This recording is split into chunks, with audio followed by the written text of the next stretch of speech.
Howdy, gang, and welcome once again to the Duct Tape Studios.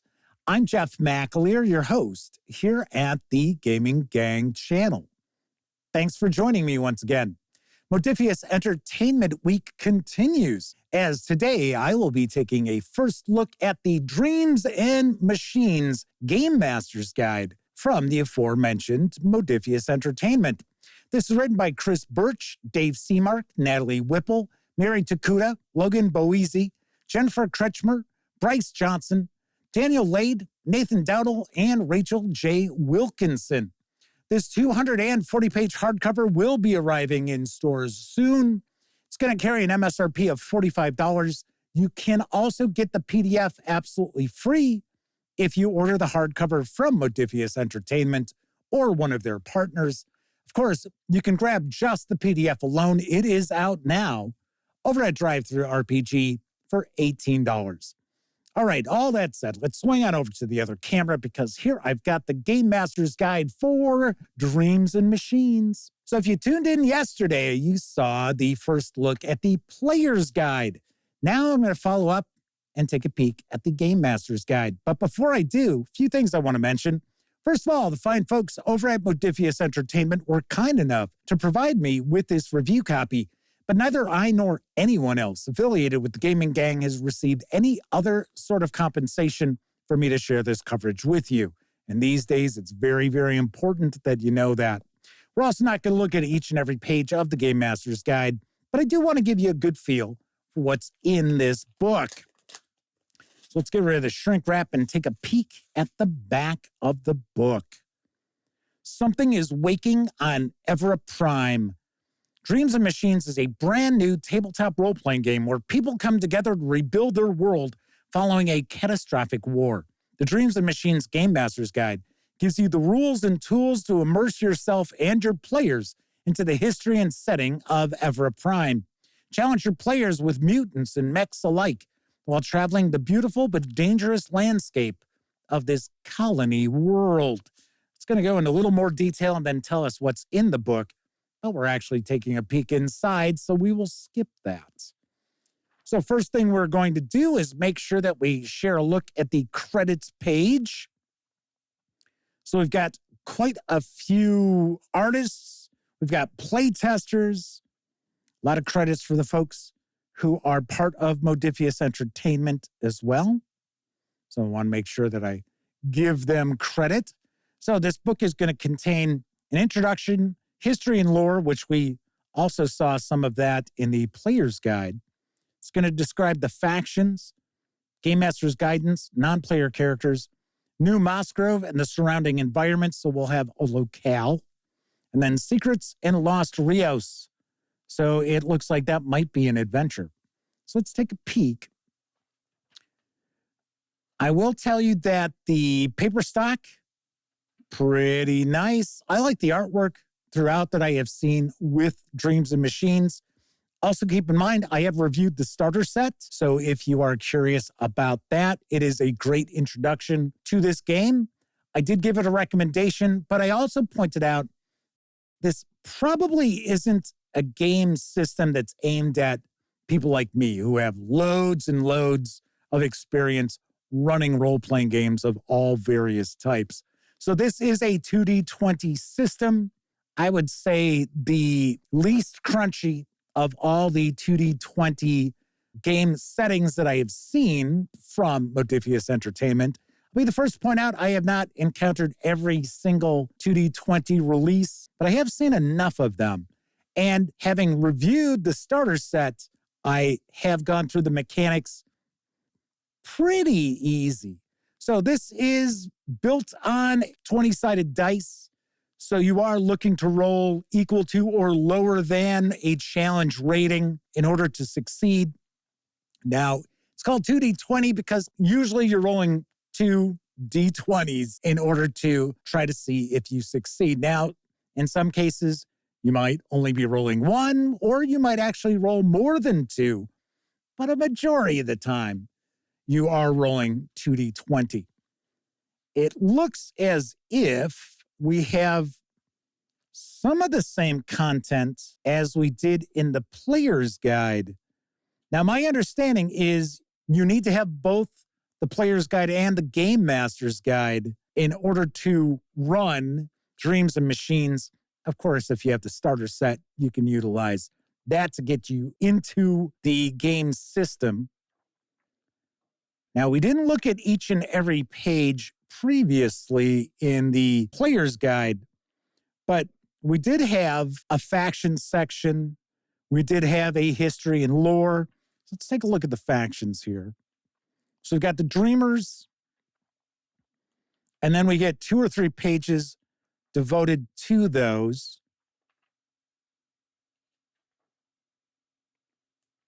Looks like it might be a little bit different. So we've got the Archivists, the Dreamers, the Rivers, the Spears. So it does look like this content is different. There might be some redundancy as far as discussion of the various different factions, as well as the enemy, like the Wakers, which are the mechs, and the Builder, who is the big AI baddie that caused this whole Builder war that took place, because this is a post-apocalyptic setting, I guess I would say. Another interesting aspect of this game setting, and I mentioned this when I was talking about the player's guide, this is a colony from Earth. This is not Earth. This did not take place on Earth. This was a colony that created this AI to create kind of a utopia for everyone. And then, of course, that backfired. Wouldn't have much of a role-playing game if that hadn't taken place. So it looks like we've got a section here that's going to discuss skill tests as well as challenges. There aren't tons and tons of skills. They are relatively abstract. One cool aspect of Dreams and Machines are talents. So each of the various different archetypes will have specific talents. One of the aspects of this system that I like quite a lot is the various different archetypes fit together nicely as far as having a team. They complement each other very well. So we're talking about threat. So threat is a mechanic, so is momentum. So threat is something that the game master uses. Momentum is something that the players use. So here we've got some guidance for the game master. So running action scenes. So as an example here, it says attack, avoid danger, confront problem, define truth. That is another key element to Dreams and Machines, and those are truths. So there are truths about places, people, things.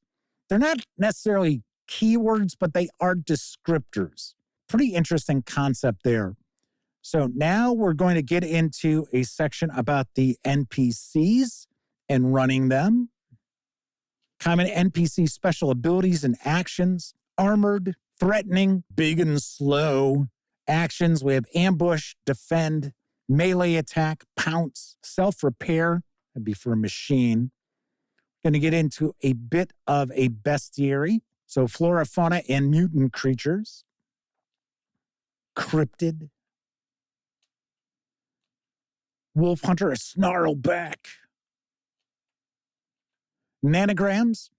A nanogram consists of a swarm of nanobots with a mixture of hollow projectors and energy field generators. When fully functioning, a nanogram may present itself as false terrain, colorful characters, vivid optical effects, depending on the circumstances, the underlying programming, and the situation. So we get into some example nanograms. Robots. If you are a fan of the video game Horizon Zero Dawn, this is a perfect fit for you. I think you should really look into picking this up, especially if you have not picked up the starter set to kind of dip your toes in. I've said it multiple times. I'm going to say it again in this video. I sort of have the impression that this was maybe designed to utilize that IP, and then maybe negotiations kind of fell apart. So this setting has been created as opposed to that of the video game. So it looks like this is our locale, New Moss Grove. So we've got some keyed locations, it appears. This is a scene-based role-playing game. This is not very sandboxy. So you're going to have different acts for your adventures. So here we go. Here's our plot synopsis. After archivist Tisha Oda recovers a recording of the last known whereabouts of her friend Dr. Samar Sami Tiju, she hires the player characters to track down what he attempted to uncover in the Dorinda wasteland and retrieve his remains for a proper burial. So as you can see, we've got the different acts, kind of breaking it down, get a bit of background for the game master, what's going on. I think that's how we're going to wrap this up. But one thing I should also mention about Dreams and Machines is that this is aimed at players and game masters who don't have a lot of experience with role-playing games, or maybe don't have any experience. So as an example here, these are read-alouds. That's why it's got the little icon there. This is not a difficult game to pick up and start running. I will tell you that much. I know the 2D20 system has scared some folks off because they hear that it's pretty complex, but the 2D20 system can be modified in many different ways. So a variety of the different Modiphius Entertainment role-playing games do utilize 2D20 as their core mechanic, but I'll give you a great example. If you compare Fallout to Star Trek Adventures, as far as the level of crunch, Star Trek Adventures is a lot lighter rules-wise than Fallout. Now, out of all the 2D20 games that I've encountered, as I've mentioned previously, this is, in my opinion, the easiest to jump on board and get a good feel for. Looks like we're going to wrap with some handouts as well as the quick reference. We saw this in the back of the player's guide. Our index. Do we get a character sheet? Maybe, maybe not. Yes, we do. We get a character sheet. All right, so that is a peek inside the Game Master's Guide for Dreams and Machines from Modiphius Entertainment. Of course, I will have a review of the Game Master's Guide in the not-too-distant future. All righty then. Should mention, tomorrow, the Modiphius Entertainment Week continues. I am going to start diving into some releases for Dune, Adventures in the Imperium. I am going to start with Sand and Dust. So hopefully you'll join me then. All right, that is it for this time out. If you like this video, by all means, give the video a quick thumbs up. Subscribe to the Gaming Gang if you haven't already. And if you do subscribe, don't forget, ring that bell.